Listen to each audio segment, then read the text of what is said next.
Hello, everyone, and welcome to the SCHEELS Outdoors podcast. I am your host, Mike Anderson. You may know me from Facebook and Instagram as the guy that signs off with -Mike in all of the comments. And if you don't know me from that, then you should definitely check out our Facebook and Instagram pages, SCHEELS Outdoors. Today, I have with me Jadyn Thomas, SCHEELS fishing expert from the Fargo location. How are you doing today, Jadyn? Doing great. All right, awesome to hear.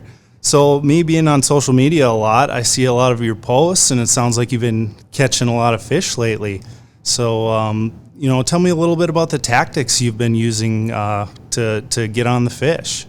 Yeah, fishing's been good. It's been a good start to the year. Started well right after we got an opener over in Minnesota. The Jigging Cadence bite was good for a couple weeks. Then we slowly transitioned into the leech and bobbers going really hard. Jigs and plastics. Now we're kind of getting little summer patterns. Fish are transitioning out.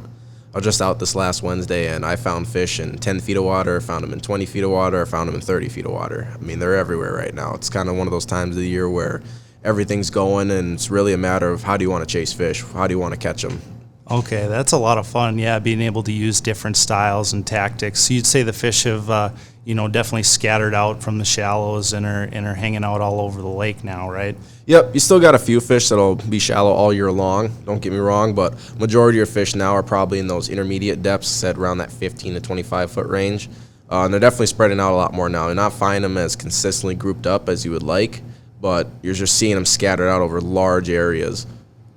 Okay. So, and what type of fish are you normally targeting? Are you a big walleye guy then? Yep, walleye's my main. I love walleyes. I've fished walleyes hard since I was like 9 years old. I do love other species too, though. I love chasing panfish, crappies, and bluegills, perch, especially in the winter.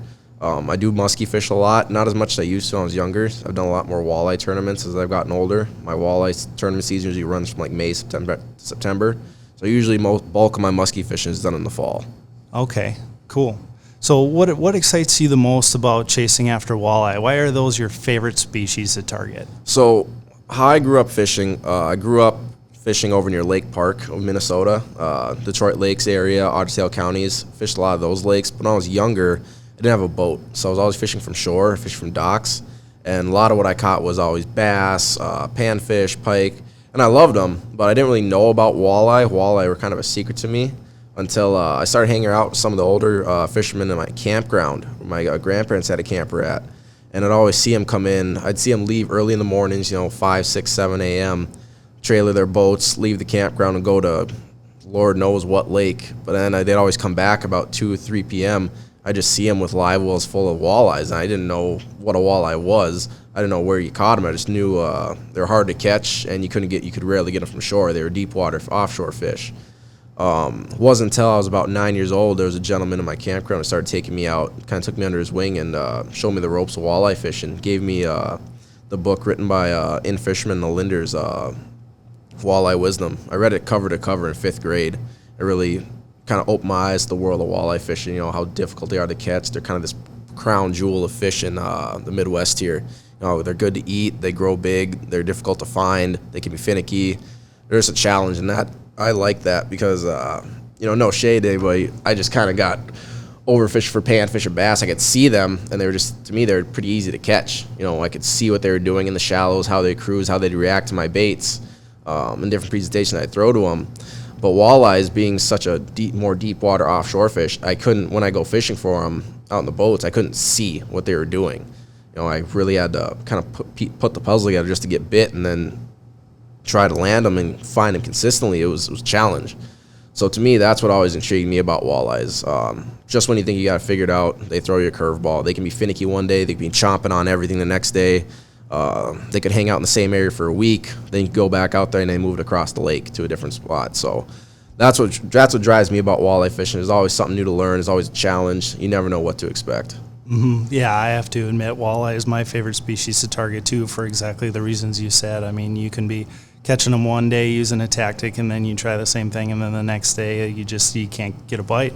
So they're definitely an intimidating fish, but very rewarding once you can really get on them. So I'd like to cover a little bit of tactics for you. one thing I'd like to cover is night fishing. So I've been seeing you doing quite a bit of night fishing, and that intrigues me a lot. I haven't done it a whole bunch, and I assume that there's probably some different tactics, maybe some different baits, different strategies you do to target these fish at night. So can you dive a little bit into your strategy on night fishing tactics? Yeah, of course. I love night fishing. Probably the main reason I do it too is fishing in the area I fish around most, said Detroit Lakes, Ottawa County. It's a very busy area. So now we're getting into our peak summer, June, July, August. The lakes get really busy, even on weekdays when I'll go out there during the day. A lot of pleasure boaters, a lot of other fishermen. Once you get to at night, that pretty much you can cut the pleasure boat traffic off completely. You can't tube, you can't wakeboard, you can't jet ski at night per law. So that's already a lot less traffic on the lake that you have to deal with. You don't have to avoid those people, so you got more spots yourself. There's other fishermen, which I never really mind. I like fishing with other people. I like seeing people out, but it's just nicer to have a lot less pressure. You can kind of have more areas to yourself. Boat control's a bit easier. You can do a lot more with less people out there. And then once we get into this time of year too, when the water gets hot, a lot of those fish will stay shallow all year long, but they'll change their how they feed. They'll switch from being early morning, maybe even day feeders on dirty water to feeding completely at night. Especially too, I'm big on watching moon phases. The week of the full moon and the week of the new moon, when the night is brightest during the full moon and when the night is darkest during the new moon. Those are 2 weeks every month that I try to get on the water at night as much as I can. Okay, so why is the moon phase so important? Is it just because a little bit of light changes so they can like see your bait better, or how does that work? The two main reasons I pay attention to moon factors, the moon controls a lot in the water. It control tides, winds, and that's big on walleye fishing too, how fish will set up. Also bait fish too. There's a few lakes over here in Minnesota and other lakes in North Dakota I'll fish at night where they might have different types of bait fish like shiners, herring, smelt. Those bait fish, those pelagic open water bait fish, are really key on moon phases. When that moon is out and bright, a lot of those fish will come from the deep water where they spend most of the time up in the shallows or up on some shallower edges, or might even suspend. And that's when some of the biggest walleyes in the system will come out and chase those fish. Like I said, smelts, shiners, herring, those are all very fatty pelagic bait fish. That's what gets big walleyes big quick. And big walleyes, they don't get big by being dumb. They feed on what's going to grow them fast, and they only feed at specific times. So you take those factors, you got a lake that's going right during the full moon, along with some kind of pelagic open water fatty bait fish. You just got a recipe for putting your baits in front of the fish you're looking for. Those 8, 9, 10-pound walleyes that everyone dreams about. Absolutely. So let's talk about some depths that you're targeting. I'm assuming you're looking into shallow, sandy flats, things like that, close to, some breaks where they're hanging out during the day. Yep. There's a few key points I look for. One, I love, like you said, the sand flats. Anywhere where I have a sand flat, depth depends on the lake, but usually I'm looking around 6 to 12 feet. If that's adjacent right next to like a sharp break that maybe tapers off 20, 30 feet deep, you're golden. You're going to have fish that slide up from that break at night to feed. You're going to have some fish that hang out in that flat all day long, all year long, that just rise up a couple feet off the bottom and now are active and are chasing food. For those kind of areas, I really like pulling crankbaits, especially bass-style jerkbaits. That's kind of a little secret and not a lot of people have caught on to yet. What I like about those bass-style jerkbaits, one, they have a little bit different action. I fish in a very pressured area. I probably can't even imagine how many shad raps these walleyes have seen. A number 5 Rapala shad rap. Don't get me wrong, great bait, catches fish. But I said when you're targeting those bigger fish, these big fish don't get big by being dumb. They do get conditioned to baits. So that's where I like to change it up, throw them something maybe that they haven't seen before, haven't seen in a long time, dusting off some classics, or maybe working the baits in different ways that other people aren't doing. So I love throwing bass-style jerkbaits, like I'm big on Rapala Shadow Rap, the Berkeley Cutter's another good one. These suspending baits, they don't go very deep, which is fine, because at night, a lot of these fish will suspend. Even in 12 feet of water, these fish might only be hanging down 4 or 6 feet below the surface, chasing these bait. So what I love about these baits, you can cast them out. I usually just give them one good long pitch back behind the boat. Usually troll around anywhere from 1.5 miles, 2 miles an hour. I'll just rip these baits forward. So you're making these baits dart forward really quick, but because they're jerk baits, as soon as you stop, they'll dart off one direction, just hang and pause there. And usually that's when most of your bites are going to come. Your line will just start to tighten up again, and that bait will just get moving and whack. They'll just rip the rod out of your hand. Okay, so a lot of times they'll hit when you're on your slack line then? Yep, on the pause. The pause is key. Okay, so do you change up your drag or anything like that to increase your bite effectiveness? Yep, we're always changing it up, always trying to see, because like we talked about earlier, fish, it can change every day. Just how, during the day, guy might be fishing crawlers one day and then they want shiners leech the next day. Same with night crank, and they want a different cadence depending on the day. Some days they just want a straight flatline troll where that bait just wobbling side to side nice and smooth. Other nights they want it ripped really hard forward and then they'll crush on the slack line. Other nights you got to change it up. Maybe just give it slight pulls forward, little twitches. I'm always changing it up. I'll go maybe 1 or 2 passes doing the same thing. Maybe run 100 yards, just pulling it straight or maybe pumping it. And if I don't get bit, next time through I'll change it up. I'll change up the cadence. And that's one tip I'd give a lot of guys is don't change baits as often as you change how you're fishing that bait. Very rarely is it color dependent. Now, don't get me wrong, color does matter, but that's the last thing I look for. First thing I look for is I want to have the right profile. I want to try to match the hatch or, adjust my lure according to the size of fish I'm targeting and maybe what's in the lake. Everyone wants to catch an 8, 9, 10 pound walleye, don't get me wrong, but there are some lakes that just, a 5 pound walleye might be the biggest fish in that system. So you got to match your baits accordingly. After I get my lure profile dialed down, then that's where I look at speed, I look at cadence, because those are your most important factors. Then the last thing I look for is color. Color is when I really start to dial it in and get it refined. Mm-hmm. Great information. So let's talk a little bit about staying in the zone, staying in the proper depths you're wanting to target. Electronics are vitally important. So do you have any tips on how to stay in that target range that you're looking for? So my electronics are key, and are key for most people these days, especially at night. You can't really see anything, especially when you're fishing that new moon phase. It's very dark on the water. So one, your electronics are key for safety. GPS, being able to know where the shoreline is, where maybe shallow structure is that you're trying to avoid.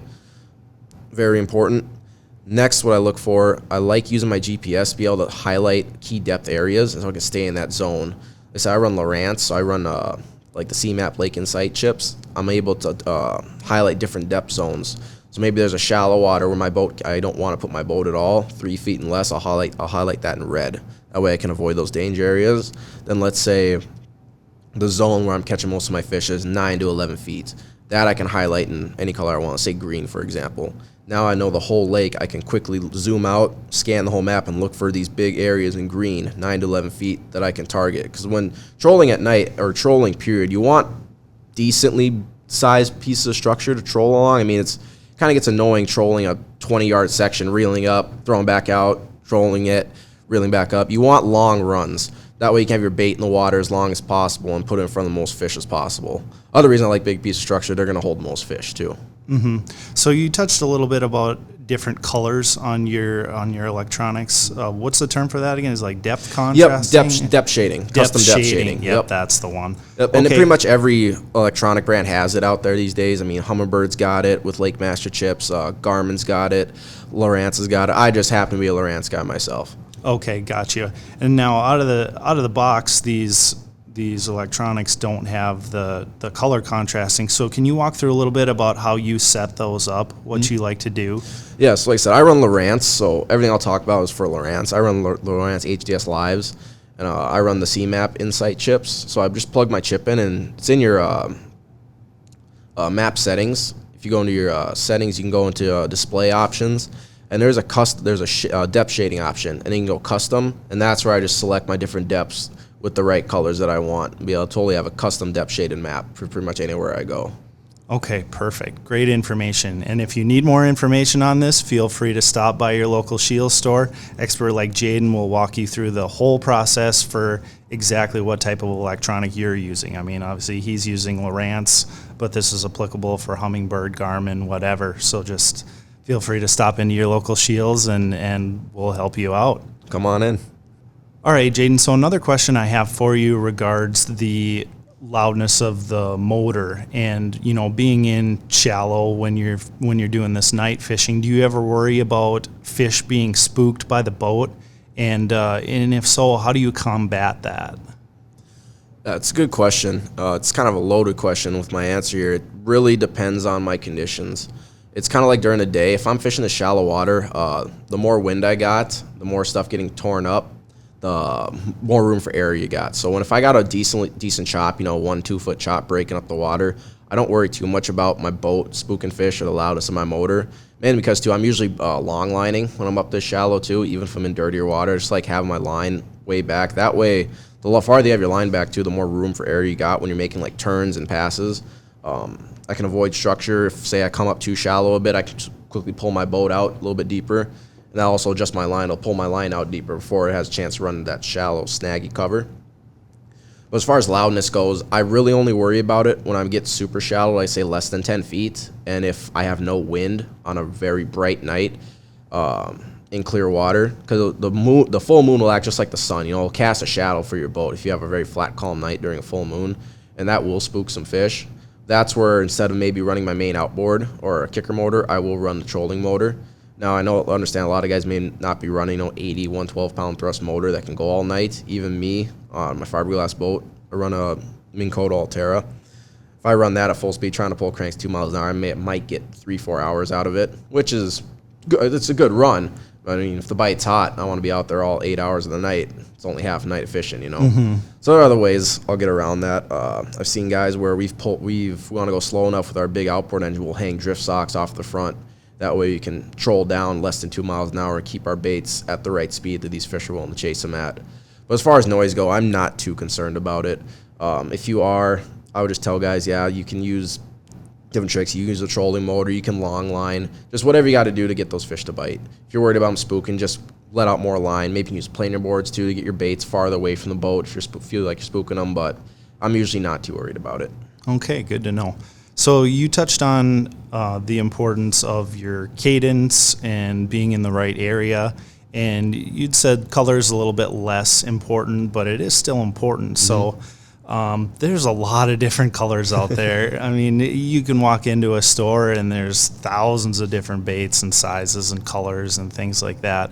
Where do you like to start for your colors? Mm-hmm. When it comes to color, there's 2 factors to look at. How clean is the water I'm fishing?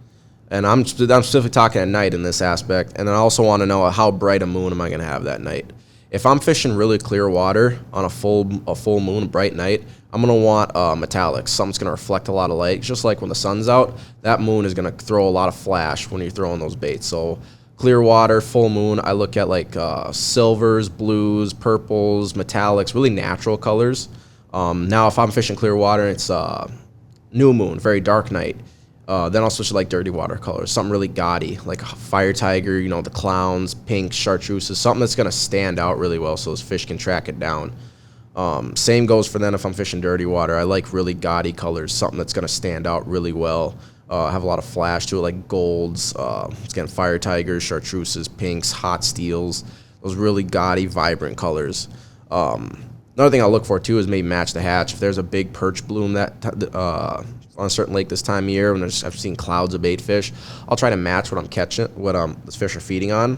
But that can kind of be a double-edged sword, I've noticed. If you're fishing a lake and the fish you're catching are really fat, they're really well fed, and you're seeing these clouds of bait fish, a lot of times what I'll actually do is I'll go the opposite route. Let's say I'm fishing a really clear lake with a lot of perch in it, but every fish I've caught so far is just stuffed to the gills full of perch.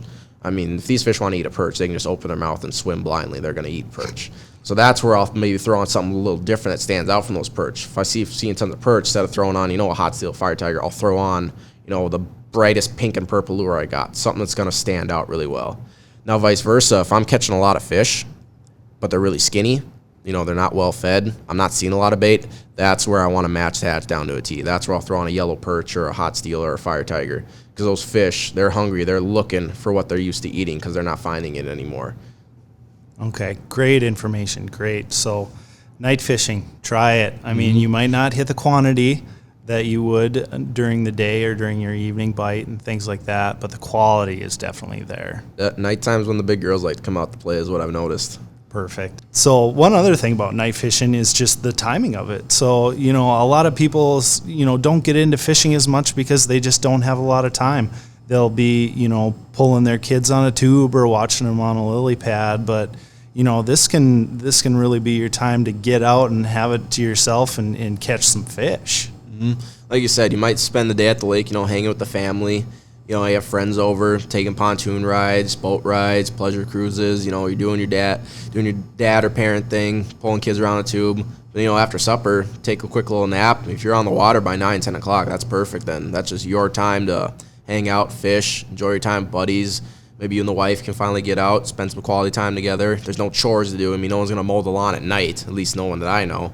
So, yeah, literally from 10 to, I've had good bites up till sunrise, 5 in the morning, 10 to 5 in the morning. That's 8 hours, that's 7 hours you can get out and just enjoy good fishing time. There you go. You add night fishing into the equation, and there's no excuse to not get out on the water.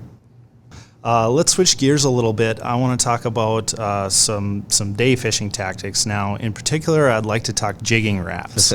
So I see a big smile on your face right now. I know that's one of your baits of choice. So I do a lot of fishing in a lake that's fairly good size, a lot of great structure. You've got your shallows, you've got your breaks, you've got your offshore humps. Just a great place to target walleye different ways. And I know the lake that I fish quite a bit, people have success with jigging wraps. And I just can't seem to quite figure it out. I've watched a lot of YouTube videos, kind of learned about the tactics and things like that. But let's talk about how you are successful with jigging wraps. Sweet. I love talking about this. This rip jigging style that's caught on the last 5 to 7 years is my favorite way to catch walleyes. Jigging wraps my favorite. I love throwing shiver minnows as well. Like throwing baits like ripping wraps or even big plastics on paddle tails. Anything that involves this rip jigging, I love doing because one, it targets usually some bigger fish in the system because you're fishing so aggressive. Two, you can trigger bites even when fish are kind of neutral, not really maybe willing to chase because it's an instinctual reaction. And three, you can stack fish up really quick. I mean, with this tactic, especially when you're pitching a jigging wrap, you can literally pick apart a school fish by fish. We're coming to the time of year where it really starts popping off. The water, I was just out this last week in that high 60s, low 70s. So this is that prime water temp for walleyes when their metabolism really kicks up, so they're willing to chase, or they're trying to eat a lot as much as they can. So you're kind of playing right into the hand of, jig wrapping or rip jigging. You're fishing aggressive, you're moving baits quick, you're covering water fast. You're just trying to put your baits in front of as many fish as possible. When it comes to jigging wrap fishing, so it's really versatile. You can do it anywhere. Shallow, deep, I pitch them, vertical jig them. You can slow troll them and pop them off the bottom. Okay, so what I find really interesting about jigging wraps and what you mentioned is the versatility. So to me, when I'm thinking about tying on a jigging wrap, I think, okay, fish are really aggressive, so they're willing to hit it right now. So you touched on that you're willing to put on a jigging wrap at any time. So let's talk post-front fishing. The fish are usually pretty finicky. Light biters. You're still not hesitant to throw on a jigging wrap at that point in time? Oh, absolutely not. Because you're triggering strikes. These fish, they almost have to hit it. How this bait works, when you throw it out and you pop it off the bottom, you're doing like a 2-3 foot sweep with your rod every couple seconds. So you're popping this bait, it's darting off in every random direction. You don't know where it's going. And you let it fall on a slack line, it darts in a completely different direction, just dies. And that's when most of your hits are going to come, is on the fall. But these fish, they see it, and the first thing they see is just a dying bait fish. Even that fish isn't necessarily hungry in a feeding mood, its instinct is to hit it. You actually miss a lot of fish, not because you maybe didn't get the greatest hook set, just because they're only swiping at it. They're just taking instinctual quick swipe. That bait's only in their mouth for a second or two before they spit it back out. So you really don't got much time to get the hooks into them. A lot of these times, how you're working this bait, you don't feel a bite. All your bites, like I said, are going to come in pretty much one of two ways. Either on the fall when it's on a slack line, or you go to rip it off the bottom and that fish has already inhaled it, or it's pinned it to the bottom. So very rarely do you feel the hit. When you do, though, it's monstrous. Even the little 12-incher will feel like a 30-incher just grabbed and wants to rip the rod out of your hand, which and vice versa. And when a big fish actually comes along and smokes it, you usually know when you got a fish of pretty good size. Right, yeah, you have to be ready for it. So let's talk a little bit about jigging cadence. Like, how hard do you rip it, and do you try and make sure that you don't have a ton of slack in your line? Is it always like a little bit tight, or how does that work for you in your jigging style? Yeah, so I've played around with this for a few years now. I've had a lot of success with it. I've found there's about 3 different cadences I like to use. One is just a straight pop, cast it out. Another thing with this too, I found you don't want to you can bomb these baits a mile. Like a number 9 jigging wrap almost weighs an ounce. So you casting it with the wind, I mean, I've almost been spooled sometimes. You can throw these baits so far. What I found is sometimes that can actually work against you. I don't like making very big casts if I don't have to, because usually when you're making these big casts, you can be working pretty deep water. So this works shallow to deep, but my favorite zone to work these baits is anything deeper than 15 feet of water, 15 to 35 is where I've had best luck with it.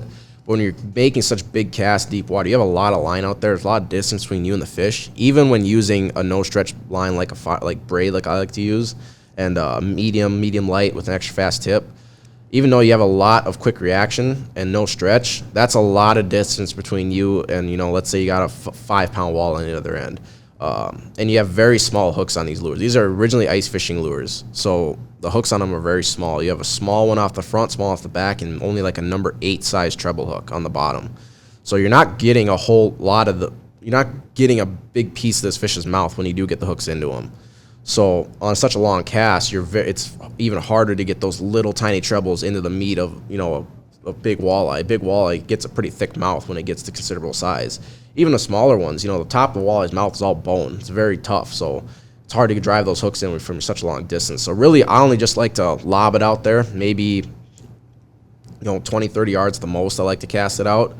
And then for my cadence, I like to start usually just a single pop. Just, pop it off the bottom really hard, about 3-foot sweep. Then just drop my rod tip back to probably about 10 o'clock and just let it fall on a slack line and let it crash bottom. That bait's just doing a quick hard hop off the bottom, darting up, and on the slack line just darts off in a different direction, nose down into the dirt. Mm-hmm. So how hard do you let it fall? Do you assist the fall to slow it down, or do you just let it drop? It depends. If the fish are really chomping, like if I'm seeing fish really high off the bottom when I'm driving around, that's the other thing with this. I don't fish this presentation until I mark fish. I cruise around with my boat about 2 to 4 miles an hour. I'm using my sighting, I'm using my down scan, I'm using my sonar. I'm trying to mark fish. I don't stop and cast this bait until I mark fish. It's great for picking a harder spot, but pitching these lures, you don't necessarily cover a lot of water. And that's kind of with any presentation in general. Fishing takes time. So really, I try to make sure I'm always on fish before I start fishing with any presentation. But it's really key with this because it's great for picking apart a piece of structure. You can pick apart a school fish by fish, but you're not covering a big swath of water with this. Does that make sense? Mm-hmm. Yeah, that makes sense. So when you're covering water, do you most of the time not have a lure in the water, or do you like to do things like pull a spinner for a decent amount of time? Like, what do you like to do there? Really, how I start each of my days on the water is I don't drop a lure until I mark fish, no matter what I'm doing. Even if, let's say, I'm covering a big flat, I will drive around, and let's say I'm seeing a fish every here and there. That's where I'll kind of decide, all right, I probably don't want to throw a jigging wrap. I like to save that for when I'm finding schools of fish, like I said, so I can pick them apart. Mm-hmm. If it's a single big individual fish, then I'll bomb a jigging wrap or a shiver minnow bime, trying to trigger that strike, trying to catch that one big fish. But if I'm seeing just scattered nice marks throughout a flat, that's where then I'll change it up and maybe I'll start trolling just to cover more water and get my bait in front of more fish. Where I love this jigging wrap, this rip jigging presentation, is if I'm covering water, driving around, and I'm marking pods of fish, like 3, 4, 5, 6 individual fish in a school in an area. That's where I'll stop, then drop my trolling motor, and then spot lock, and then I'll start pitching to where those fish are. So really, how I go about my plan of attack is I pull up on a spot, and usually right away I'll drop my trolling motor. That way it's ready. I got it on and ready. I'll have my remote in my hand. Then I'll start cruising around 2 to 4 miles an hour, looking for fish. As soon as I see them, I'll hit a waypoint. I'll hit spot lock immediately, let my boat adjust, and I'll see where I am in conjunction with those fish, and I'll just start pitching directly at them. That's the nice thing about electronics these days. The GPS side imaging, there's nowhere left for these fish to hide. You figure out your electronics, you're going to be able to put yourself on a lot of fish pretty quick and pretty easy. Mm-hmm. But going back in the cadence then, once I found those fish, like I said, I like to start with an individual pop. You asked how I let it fall. That'll really depend on the fish's moves. So like I said, if I'm seeing these fish are like sitting a foot or two off the bottom, those are active feeding fish. Those fish are willing to chase a bit more. That's where I'll let it just go on a completely slack line. Just let it just go crazy, hit the bottom, dart off in different directions. The other thing I'll do then is, let's say vice versa. Let's say I'm not getting strikes, or maybe I'm getting some light hits. They're not crazy crashing it, or I'm seeing fish a bit tighter to the bottom. That's where then I'll maybe keep it on a taut line. One, I have a bit better control, I have a bit better feel when those fish hit it. Two, it glides off, not necessarily in just such a random direction, but it might fall just a bit more forward, a bit more slowly. It's giving that fish a bit more time to hit it. Because that's said, most of your bites are going to come on the fall. So the longer you can get that bait to fall, the more time that fish has a chance to react to it and hit it. Just the other cadence I really like to do is, I call it the double pop. It's like a walk the dog action almost in bass fishing. You know, you see guys when they're throwing topwater lures, they do that kind of double twitch, get it walk in a V pattern. When I cast this out, I'll pop it up. Then before it has a chance to crash, I'll drop my rod tip just an inch and then pop it up again. So it looks like when that jigging wrap pops off the bottom, it pops up, dives nose first, just a second, then pops even higher. So that gets this bait now probably 5-6 feet off the bottom. This works, I found, really well in clear water where you can call fish in from distance. These fish can see really far. Also, when these fish are super aggressive, I've had these fish hit it when that bait, I know that bait set is like 6 feet off the bottom. And I'm big on watching my line when I'm doing this too. I'm using a high vis, like a Fireline Crystal, Fireline Ultra 8, and like a high vis green or crystal. I'm watching my line, so when I know that bait's 6 feet off the bottom, I've seen it where that bait's only dropped like 2 inches, all of a sudden my line just stops. You know, I set the hook and boom, I got a 4-pound walleye flopping on my live well now. These fish, I think people underestimate walleye as a predator overall because we've been so conditioned to, you know, live baits, got to move slowly, you know, feel the tick, let them eat it, feed it. End of the day, you open a walleye's mouth, there's teeth in there for a reason. These are apex predators. They will hunt, they will chase baits down. I think I've seen the last few years, we've really expanded the world of walleye to understand that. You know, look at the new baits that are coming out, the new techniques, this rip jigging. But I love that double pump because you get that bait so high up and you just get those fish so charged up. It's amazing when you see those fish come off the bottom, you know, 3-4 feet and just smack your lure. It's such a great feeling. Yeah, I mean, I find that fascinating, just the variety of different ways that you can fish walleye. You know, you touched on it, like in the past, a lot of times it'd be, you know, pulling spinners, jigging, be finesse these fish, but they are predators. They have those big teeth for a reason, and it's amazing how they'll chase these baits. And I've noticed, like, I won't be catching walleye for a while, and then, you know, like I'll go in shallow and I'll try and target a different fish, like a bass or a pike, and then all of a sudden I'm throwing on a daredevil and I catch a 4-pound walleye on a daredevil. It's just, it's wild. Yeah, we're never done learning. That's what I love about fishing, is there's always something new to learn. There's always going to be a new technique, new bait that comes out that gets it done in a way that what we had before doesn't. And I grew up kind of traditional walleye fishing. First walleye I caught was on a slip bobber. You know, my second walleye I caught was on a Lindy rig. And that's all I knew growing up till I was about probably 12, 13 years old. I started going to Devil's Lake a lot with my grandpa. And if anyone's fished Devil's Lake, you know, this was back, you know, 05 to 2013 during the flood years. I mean, you were basically bass fishing for walleyes before bass fishing for walleyes was a thing. You know, we were throwing jigs and plastic up in the trees in 3 feet of water. We were casting rattle traps through timber. You know, we were pulling crankbaits in 9 feet of water. At that time, though, I think a lot of people didn't realize this is applicable to a lot of different places where walleyes swim. I think people forget, and I'm a victim of it too. We get so conditioned to how we've caught fish in the past and how what's worked in the past, we forget that a walleye is a walleye pretty much anywhere it swims. Mm-hmm. You know, if something works here, let it be the Great Lakes or, you know, the reservoirs of the Dakotas or the Clear Lakes of Minnesota. If you found a way to catch them there, 9 times out of 10, you bring that to somewhere completely different. If you find the fish set up in a similar way, they're probably going to react the same way as those fish that you originally caught did. Yep, that's a great point. I mean, like, we do a lot of fishing here in central Minnesota, but all of these tips and tactics are applicable anywhere where a walleye lives. Mm-hmm. All right, we've had a ton of great information here about tactics, styles. What we haven't touched on is your rod and reel selection. Can you talk a little bit about that? Yeah, so like I said, I've been doing this for quite a while now, and I've tried a lot of different setups as far as rods and reels go, lengths, action, different gear ratios. I've really found what's worked best for me has been, I like a longer rod for this. Typically, I like anything from 6'6" to 7 foot. Specifically, what I've been using lately, it's been 2 different rods. It's been both SCHEELS walleye series. It's been the 6'10" medium light extra fast, just came out this year, and then the 6'9" medium extra fast. I like these 2 rods for 2 different reasons. What they both have in common, they have very quick tips. So they're both extra fast action. Doing this is a presentation that can really take its toll on your body. I mean, you're pumping that rod nonstop, 3-4 feet at a time, all day long. I mean, I've done this for 3 straight days of pre-fish for a tournament, 2 straight days of tournament fishing. And when I was done, I felt like I just got done pitching 7 straight games for 9 innings of the World Series. I mean, my right arm is ready to fall off. So you got to use the equipment that's going to make it easiest on you. What I found is you got to have a rod that loads up really quick. One, because when you pump that rod, just let the tip do that action. Pump your rod so your rod loads up, and let that extra fast tip just spring right back to attention. It'll pop that jigging wrap basically for you. Yep, and that helps with the slack line too. Exactly. You just have less slack, so you have more opportunity for a better hook set. Exactly, and that's also why I like a longer rod, is you can do bigger sweeps with less movement. A 7-foot rod, it takes a lot more less movement to move a bait 3 feet than it would a 6-foot rod.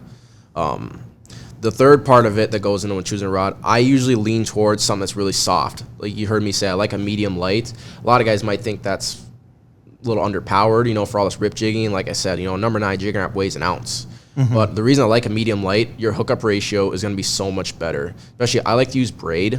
I know a lot of guys will say you got to use mono because you do lose a lot of fish doing this technique. Like I talked about earlier, these baits have very small hooks on them, and you're dealing with a lot of times very big walleyes. You got a lot of pressure on those little hooks. And that's where using mono, you have some stretch, can help you land a lot more fish. The flip side of that is you don't have as much sensitivity. Now, we'll have guys tell you this isn't a very bite detection type of fishing. You don't need that sensitivity. I like that sensitivity because with these baits crashing the bottom, it helps me tell me a lot about the environment I'm fishing. I can tell if I'm hitting mud, if I'm hitting sand, if I'm hitting rocks. And a lot of times I'm fishing this bait around transitions. So I like to know when I'm coming in from that transition, when I'm coming in from mud to sand to rock, because that's a lot of times those fish are going to be laying. I know as soon as I start feeling my jigging wrap going from a nice soft in the bottom of mud to ticking sand, I know I'm in the danger zone now. I'm probably going to get hit here in the next couple sweeps. Mm-hmm. So that's the main reason I like to use braid. It's for the sensitivity. And also, like it said, if you're fishing very deep water and maybe you are bombing this thing out, you need that no stretch just to be able to get a chance to get those hooks into that fish. Yeah, and that makes a lot of sense when you do the combination of braid and a lighter action rod. Because that medium light just absorbs it all. Yeah, with your mono, you have the ability to stretch and feel more. With braid, you don't. But combining it with that lighter action rod is a great way to do it. Yeah, so 9 times out of 10, I'm using that 610 medium light for. It works great for number 7s. It's a little light for a number 9 jigging wrap or a number 3 shiver minnow on these full ounce weighing baits. That's where then I'll maybe shift more to that 6.9 medium extra fast, just to have that medium power to handle a heavier bait a little bit better. But things that don't change is I'm always using braid, usually 8 or 10 pound Fireline Ultra 8. Something's going to cast very well, be very sensitive, very abrasion resistant. Next thing, I always use a leader. You always got to use a ball bearing swivel. I usually use a very small one, like size 6 or 8. And I'm tying anywhere from 18 inches to a 3-foot leader of like 10 to 15 pound fluoro. You want to use really stiff fluoro for your leader because how erratic this bait gets. I've seen it a lot where that bottom treble will come up and snag on your top line. If you're using too light of a leader, like a 6 or 8 pound fluoro, you have no control over that bait, and that bait's always going to roll over on itself. So that's the main reason I'm using such a stiff line. And instead, you're ripping this bait so aggressively, even in clear water, that fluoro is pretty invisible, but these fish don't care. I mean, they're so focused in on crushing that bait, they don't care if they're very, very rarely are they line shy. Yeah, and then one thing you touched on is using that barrel swivel, which is super important because of the way the action of the bait, it's moving and it's twitching all over the place. If you just tie it on to your braid, it's going to start spinning all over the place. Exactly, and a big thing when doing this too is when you're casting these, what I've noticed, and it took me a while to figure it out, as you're pumping it back, you might feel like you're getting ticks, like maybe a purchase hit nipping at you, or maybe you feel like you're hitting bottom sooner than you should. A lot of times what that is a walleye is following it, is nipping at it, is swiping at it, but they're missing it. So I've had fish follow very often, almost like in musky fishing. So what you got to do, if you're pitching these jigging wraps or these shiver minnows out, whatever ripping bait you're using, when you get next to the boat, don't reel up right away. I'll spend maybe 5-10 seconds just vertical jigging it. And a lot of times you'll get hits after that fish followed all the way in, seeing that bait move forward. Once you start vertical jigging and give that bait a change of direction, those fish it'll trigger some of that fish and they'll hit it. But that's where you need that barrel swivel then, because as soon as you start vertical jigging this thing, this bait's going to want to spin in all different kinds of directions. So if you don't have a barrel swivel on, before your leader, your bait's just going to spin out of control, and it's not going to look right to that fish. Yeah, if you're sitting vertical jigging and that thing's doing circles, Exactly. you're not going to get that bite. It doesn't look right. I mean, walleyes, they got the brain the size of a pea. We give walleyes credit too much sometimes for how smart they are, but at the end of the day, I mean, a walleye knows that no bait fish in nature swims in a constant circle nonstop. I mean, that just doesn't look natural to any type of fish. Exactly. Oh, well, that was a ton of great information, Jadyn. I really appreciate your time, and that's a lot of great advice. So I'm pumped to try some night fishing, do them tactics, and toss on a jigging wrap, but make sure that I'm scanning around finding the fish before I just toss it out. So thank you for your time, Jadyn. Thanks for having me. I appreciate it. I'm glad I could share it, and if I help one more person catch a fish, then that's good enough for me. Perfect. All right, thanks again. Take care.